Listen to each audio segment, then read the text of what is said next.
কিছু কিছু পরিবর্তন মানুষ নিজেই করে, আর কিছু কিছু পরিবর্তন মানুষের জীবনে আসে। অসাধারণ বলুন শালা গ্যালারি ফাটাই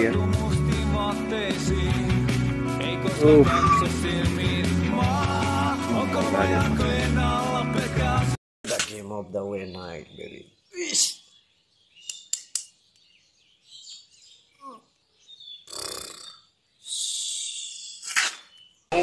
প্যারা নাই চিল, আকাশের রং নীল, একজনের জন্য পোস্ট করি আরেকজনে নেয় ফিল। কেমন রাখো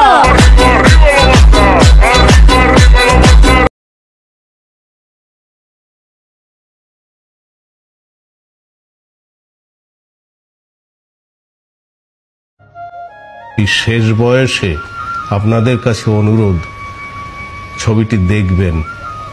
আমার হয়তো এটা শেষ ছবি হতে পারে।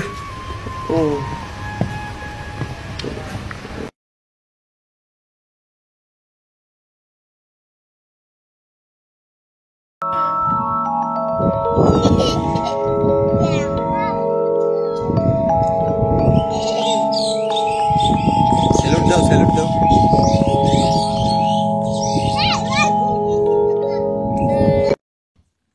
নিজেকে নিজের গতিতে চলতে হবে, পথের গতিতে চললে হবে না, নয়তো নিজের কুল কিনারা কিছু খুঁজে পাবা না। ঠিক আছে, এখন লালে চাপ দাও, ইনাফ হয়ে যাবে।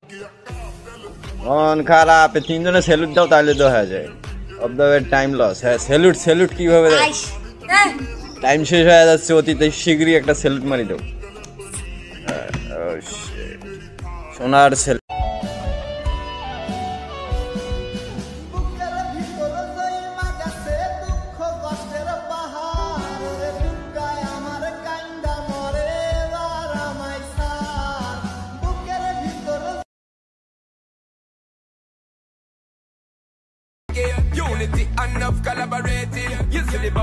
কি খবর তোমার? দিন কেমন যাচ্ছে? সাধারণ না অসাধারণ, যাই হোক ভালোই যাচ্ছে। কি করতেছে? ভালোই লাগছে।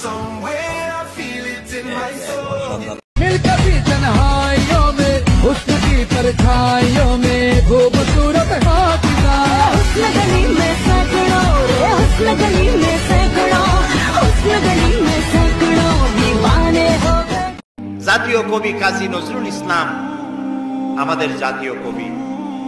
যে সময় আমাদের পক্ষে, মুসলমানদের পক্ষে কলম ধরার লোক ছিল না, তখন তিনি আমাদের মুখ রক্ষা করেছেন। কথা বুঝেন না? তিনি রসুলের শানে যেসব কবিতা লিখেছেন, আল্লাহর শানে যেসব গান লিখেছেন, আল্লাহ যদি ইচ্ছে করেন এই কারণেই আল্লাহ তাআলা তাকে জান্নাত দিয়ে দিতে পারেন।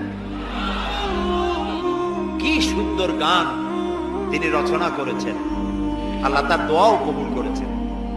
তিনি প্রার্থনার একটি গান বানিয়েছিলেন নিজের জন্য, মসজিদেরই পাশে আমার কবর দিও ভাই, যেন সকাল সন্ধে মুয়াজ্জিনের আজান শুনতে। তার এই আকাঙ্ক্ষা, এই আকুতি, এটা কি কবুল হয়েছে? এরকম আসতে বলেন কেন? আপনারা ঢাকার মানুষ চোখে তো দেখতেছেন, কবুল হয়েছে কি না? কবুল হয়েছে। এবং মসজিদের পাশেই কবর হয়েছে। মসজিদের আজান শোনার জন্য তিনি কবর চেয়েছেন মসজিদের পাশে। আবার এমন কবিরও জন্ম হয়েছে বাংলাদেশের, দুর্ভাগ্যক্রমে দেশে, যে লোক আজানের মধ্যে বেশ্যার আওয়াজ শোনে। এমন কপাল পোড়া কবির জন্মও এখানে হয়েছে, ঠিক না? এখন